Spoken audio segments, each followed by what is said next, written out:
Hello guys, good morning. අද මම ඔයාලට පොඩි මිනි vlog එකක් ගෙනාවා. අද යනවා ගියම සූපර් එකට. එහෙනම් අපි අද බලමු ඇතුළට ගිහිල්ලා මොනවද ගන්න බඩු කියලා.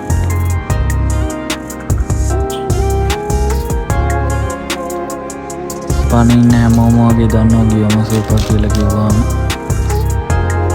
අවශ්‍ය හැම දෙයක්ම වගේම ගන්න තියෙනවා මේකේ.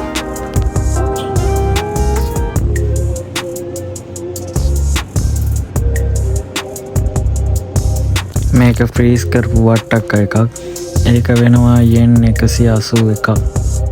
ජපානයේ ගියම සූපවල තියෙන පරාට එකක්. ඒක වෙනවා යෙන් 278ක්.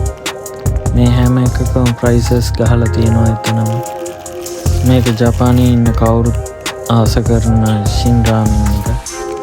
අනිත් සුපර් මාකට් වලට වඩා මේකේ චුට්ටක් ලාභයි.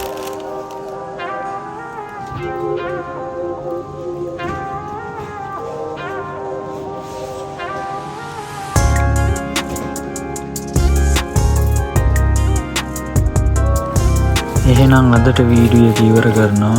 ආයෙත් දවසක මේ වගේ වීඩියෝ එකකින් හමු.